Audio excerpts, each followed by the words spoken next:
Good morning, everyone. So we are the Red Group. We will be talking about asphyxial death, the stages of asphyxial death, the types of it, the difference between homicidal, homicidal, and suicidal hanging, and of course the evidences that supports this.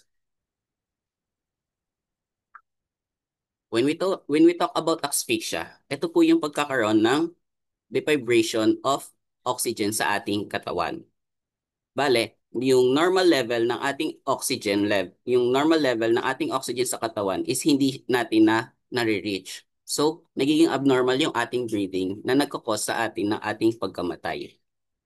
Next reporter, please. Anoxic death. Ang anoxic death ay tumutukoy sa pagkamatay sanhi ng kakulangan o kawalan ng sapat na hangin sa katawan. Halimbawa ng anoxic death ay pagkalunod, pagkakasakal, respiratory failure dahil sa sakit tulad ng hika. Tungo naman tayo sa proseso ng pagkamatay.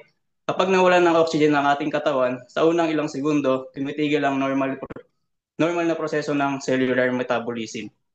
Pag sinabi nating cellular metabolism, ito yung responsable sa pagkuha ng nutrisyon sa mga kinakain natin para tayo ay magkalakas sa araw-araw. Yung oxygen at nutrition, sinasama siya ng dugo natin para may pamahagi sa iba't ibang parte ng katawan natin yung energy at sustansya ng kinakain natin. Sa ilang minuto naman, yung utak natin ang unang maapektuhan. Nagsisimula na ang brain damage sa 4 hanggang 6 na minutong kawalan ng hangin sa katawan. Sa 10 minutong kawalan ng hangin naman, maaari na yung tao ay magkaroon ng irreparable brain damage o hindi na ito maagapan na maaaring magdulot sa pagkamatay. Next reporter, please. The second type of asphyxial death is the anemic anoxic death. When we say anemic anoxic death, ito po yung ating deprivation of oxygen, pero ang nagkakos po natin nito is yung ating hindi po hindi po sufficient yung ating blood para mag-carry ng ating oxygen. From here, the meaning po is that anemic anoxic death, also known as anemic anoxia, refers to a type of oxygen deprivation where the blood is unable to carry enough oxygen due to insufficient hemoglobin or reduction in its effectiveness. Next reporter po.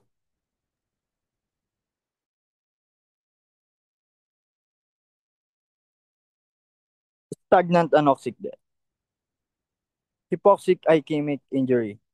Stagnant anoxia occurs when oxygen-carrying blood cannot reach the brain, often due to conditions like cardiac arrest or arrhythmia. Ito ay isang kondisyon kung saan ang isang bahagi ng katawan ay namamatay dahil hindi dumadaloy ang dugo dito. Kaya dahil dito, walang sapat na supply ng oxygen. When we say stagnant, sa Tagalog ay hindi hindi gumagalaw o tumitigil ang daloy. Habang ang anoxic ay tumutukoy sa kawalan o kakulangan ng oxygen. Example, kapag ang dugo ay hindi nakarating sa isang bahagi ng ating utak dahil sa baradong ugat, maaaring magkaroon ng stroke na isang uri ng stagnant anoxic death ng brain cells. Next reporter, please. Histotoxic anoxic death. Example, namatay ang biktima dahil sa histotoxic anoxic matapos malason ng cyanidine. Hindi nagamit ng katawan ng oxygen kahit sapat ito sa dugo. Ang histotoxic anoxic death ay uri ng pagkamatay na dulot ng pagkabigo ng mga selula ng katawan na ang, ang gamit na yung oxygen.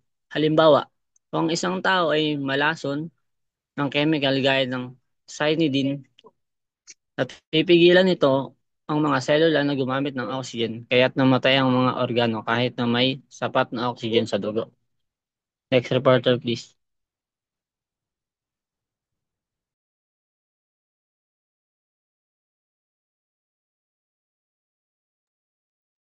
Dyspneic stage, ito yung shortness of breath. For example dito, yung tumatakbo ka habang nag-exercise, morning, tapos bigla kang hinihingal. Ganun po yung ibig sabihin ng dyspneic stage. Next reporting, please. Convulsive states. Retention or of carbon dioxide stimulate the central nervous system, consciousness becomes more marked, eyes become starting and pupils dilated. The convulsive stage is often associated with instant violent or uncontrolled movements typically seen in medical condition like seizures. Medical context. A person experiencing a tonic-clonic seizures characterized by convulsions, loss of consciousness, and muscles contractions. Next reporter. Ah, ang apneic stage galing sa Greek word ng meaning is walang paghinga.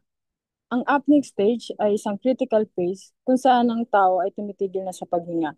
Hindi siya kumukuha ng oxygen o naglalabas ng carbon dioxide at delikado ito kasi pwede mag-cause ng permanent brain damage after a few minutes. So, ano nga ba ang mga sanhi nito? The first is cardiac arrest, drug overdose, stroke or head trauma, airway obstruction. Maraming dahilan kung bakit nagkakaroon ng apneic stage, pero ang common ay cardiac arrest, overdose, o choking. Kapag hindi na gumagana ang brain o lungs properly, hihinto ang paghinga. So ano nga ba ang mga senyalis nito? Walang paggalaw ng dibdib, hindi naririnig ang paghinga, and unconsciousness. Kapag napansin natin wala ng chest rise, hindi humihinga, tapos namumutla or kulay asul ang labi, most likely nasa apneic stage na siya. Next reporter.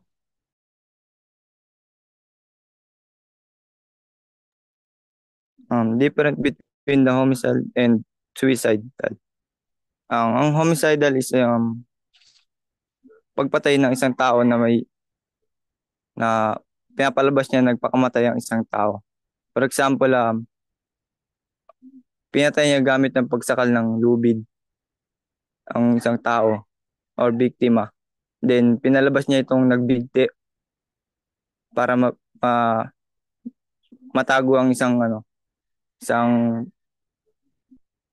isang ito. Then ang suicidal is ito yung pagpapatiwakal o pagpapakamatay ng isang tao. Next reporter please.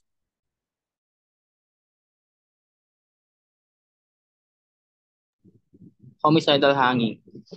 Sign of struggle in the clothing and surroundings. Presence of bodily injuries on the victim and presence of defense wounds on the body of the victim. Next reporter.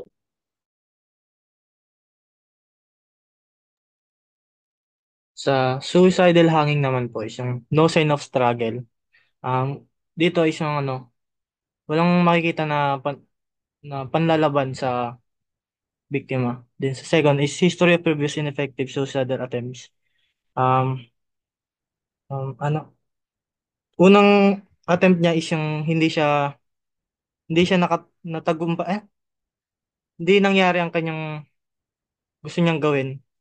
Then three, yung presence of suicidal notes, yung bago magpamatay ang isang tao is mag-iwan siya ng notes na upang magpaalam sa kanilang ayun, sa four naman po is history of reverses in life, loss of love, once, failure in jobs, and love. Dito naman is yung cause ng kanyang pagpapakamatay is yung pag, pagwala ng niya, ng trabaho, then yung mga minamahal niya sa buhay. That's all po. Thank you.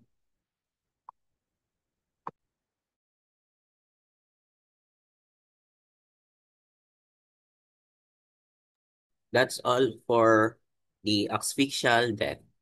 Thank you po.